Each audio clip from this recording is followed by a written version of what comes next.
Welcome to the AIC podcast, where we share practical guidance and insight for members and help the industry understand how the agri-food supply chain works. I'm Wendy Ford, I'm the AIC Communications Manager, and today we'll explain what EU Deforestation Regulation is, why soya matters, what's happening in the UK, and what it means for farmers and feed businesses. I'm joined by Ed Barker, AIC Head of Policy and External Affairs, and James McCulloch, AIC Head of Feed. Why is soya such an important raw material for the UK animal feed industry, and where does the UK source it from? The UK sources soya from four major origins: Argentina, Brazil, Paraguay, and North America, but largely the US. It's a very important component of animal feed on the grounds of its protein content. It's high protein, around sort of 48% protein. It's got a fantastic amino acid profile, particularly useful or suitable for monogastrics. It's available all year round in obviously sizable quantities, and it offers a great value proposition for our feed compounder members. So it's an important and valuable raw material. Thanks, James. That sets the scene really well. What would you say are the challenges in replacing soya with UK-produced protein sources? Alternatives would be, again, looking at the high protein alternatives, would be looking at oilseed rape meal and some other oilseed meals. Generally speaking, those alternatives are not available in either locally or in as larger quantities as soya is available, and the protein content and the amino acid profile is not quite the same. So it's quite difficult to say that they are direct replacements. They are alternatives, but we would certainly like to be able to source more alternatives locally. Yeah, it's the question we get asked. Not the most on soy, but one of the most common is to why can't we just replace it with UK grown pulses and oil seeds? And yeah, I think James has set out the challenges. I mean, we can't overlook as well the fact that in the UK production of, if we take the oil seed sector, we've seen quite a consistent decline over the last 10 to 15 years, particularly control of pests. Obviously, removal of neonicotinoids is all part of that. And, I think about 15 years ago, we were producing about 2.2 million tons UK wide. And last year, I think we were sort of down to sort of 800,000 tons. This year, interestingly, was actually a very good year for oilseed rape. We'd had forecasted about 800,000 tons, and it was nearer to 950. But similarly for pulses, it's always been about 5% of the grown arable area. And unfortunately, it can be a crop that a lot of growers go in and out of with confidence. But the other challenge we've seen is particularly with things like SFI, we've seen options in place that have, in many cases, directly competed with growing pulses. So the domestic sort of demand, if you like, it's always been a challenge. And like you say, James, it's very easy when there's a high protein feed material on your doorstep. But that doesn't mean that we shouldn't look at sourcing domestic pulses and oil seeds. Absolutely we should, but in the meantime, monogastric sectors, in particular dairy, they have to be fed 365 days a year, and they can't sit and wait on initiatives or government policy. Building on that point about availability and suitability of alternatives, what does that actually mean in terms of scale required? Like how much extra production or land would be needed if we try to replace soya with UK grown pulses? Yeah, I think one of the major issues around pulses, which we need to bear in mind, is that if peas and beans come in at around 25% protein, and we're competing with soya, say, at 48 to 50% protein, then for every ton of soya, we're needing 2 tons of peas and beans, and we need the land, obviously, then to grow that. So we're looking at 2.5 million tons of soya. Basically, to replace that, we would need 5 million tons of peas and beans. So it's a very large large acreage that represents. But that's not to say let's not encourage local production. Yeah, that's really helpful context. And can you talk us through the EUDR rules and, what they mean for suppliers trying to get products into the European market? EUDR is a European Union Deforestation Regulation, and it was first proposed 3 years ago. And frankly, I think has been probably one of the most troublesome regulations ever dreamed up by the European Union. And the fact that it's still not implemented would suggest that maybe the drafting at this first instance was we're left a little to be desired, really. So it's a deforestation policy, which, frankly, everybody in society, including in the industry, supports the principle. But the means by which they want to, or the European Commission is proposing to deliver deforestation policy, is really where the challenge comes. Yeah, it effectively, doesn't it, James? It requires a commodity to be audited to the nearest, is it square meter?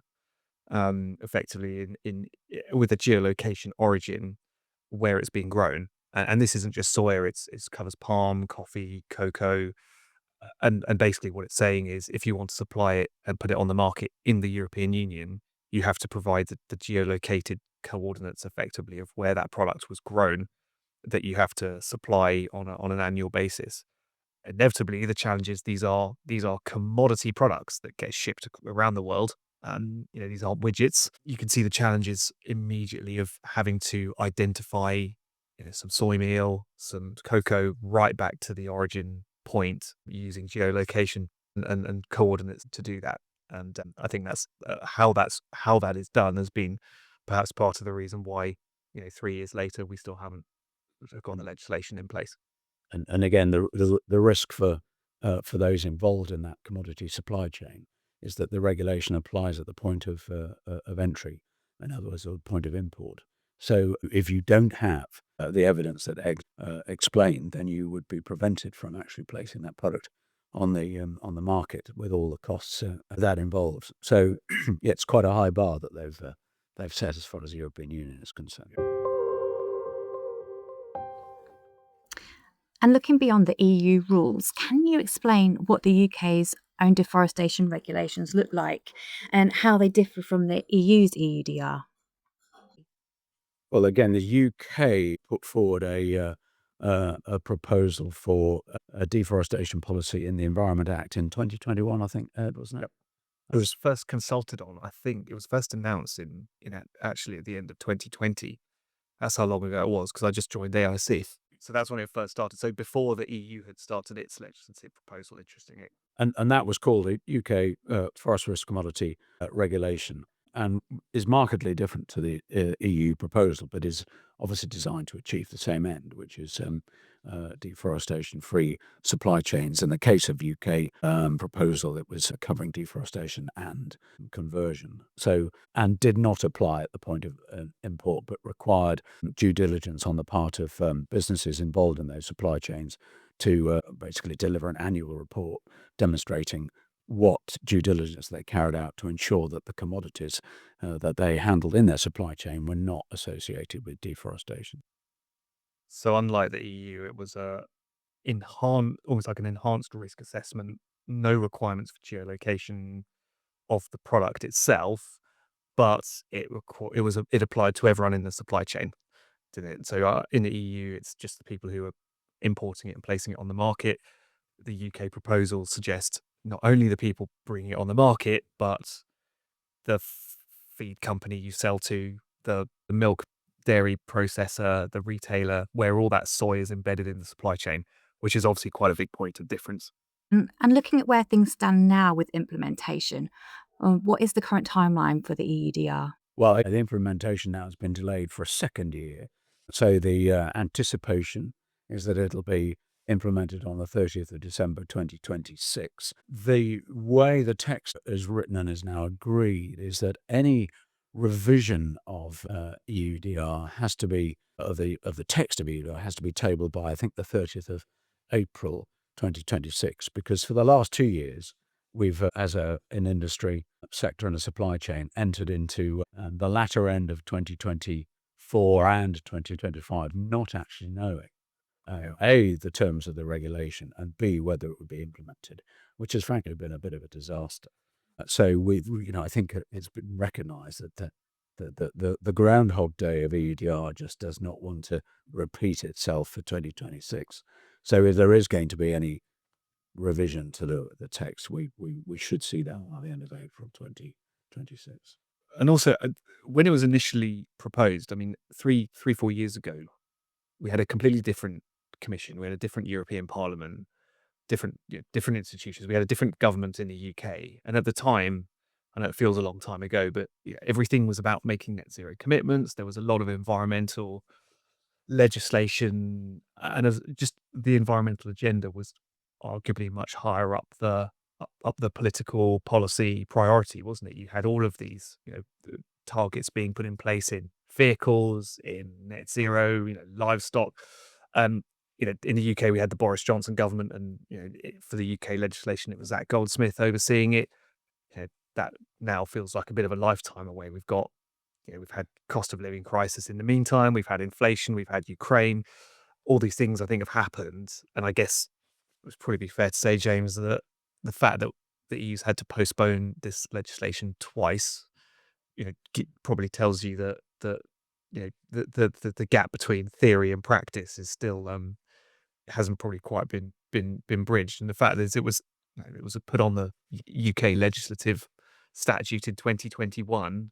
It's now 2026. I appreciate we've had a lot of governments and and changes in ministers in the meantime, but I think everyone I think agrees now that design, making sure that it doesn't add to inflation, making sure that it actually does what it sets out to do in helping reduce or eliminate certainly illegal deforestation is a shared endeavor. And a lot of people in the supply chain have also articulated that really, in some cases, what's being proposed won't actually really assist in helping minimize deforestation, particularly if you're looking at it in global terms.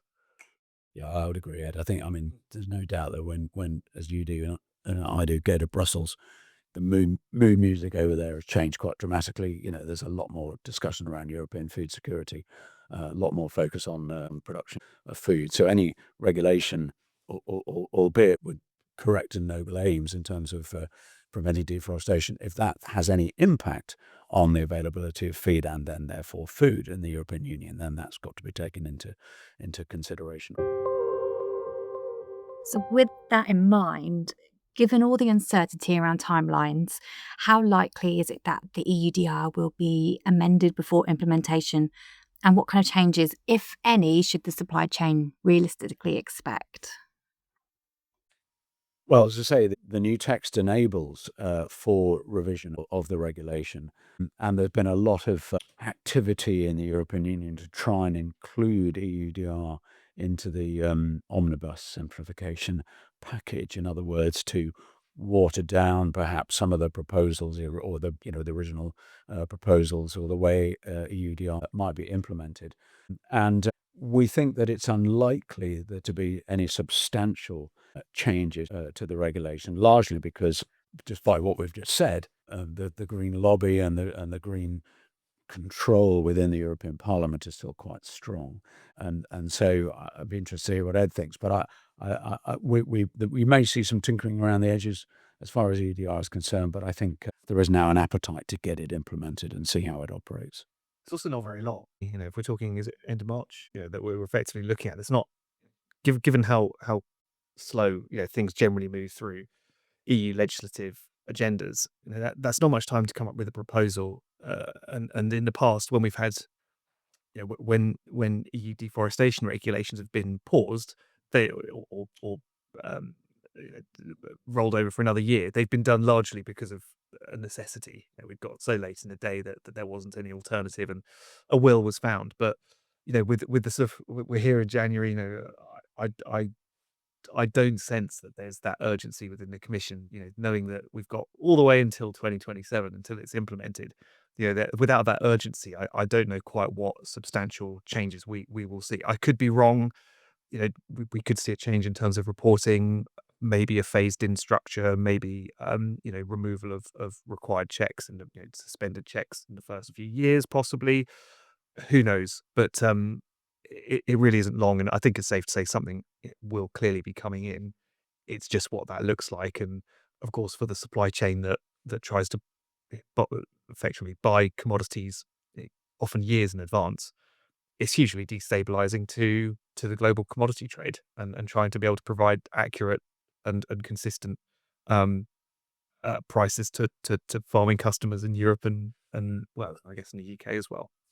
Yeah, and it won't surprise anybody listening that one of the major challenges to implementation has been the delivery of the IT system to manage all the information, all the geolocation coordinates. I mean, massive file sizes, huge reams of data that have to be loaded up to a system that, frankly, the Commission weren't able to demonstrate would work and maintain the flow of goods. So if there's a little bit more time to smooth that out or to manage how that information is delivered up, might be an improvement, might be a way that they change the regulation. But big ticket items like changing, say introducing a zero deforestation category to get, certain geographies off the hook, we think that's perhaps unlikely now.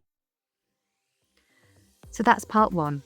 We covered why soya remains pivotal, the limits of UK substitutes, and the EU's EUDR, what it asks for, and why implementation has been challenging. In part two, we'll turn to the UK's own approach, key differences from the EU, and what businesses can do now, including how the AIC Sustainable Commodity Scheme helps information flow through the chain. Join us next time.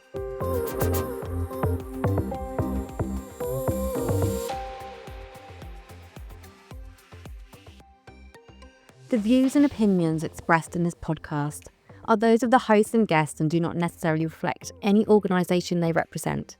This content is for informational purposes only and should not be considered professional advice. Listener discretion is advised. Thank you.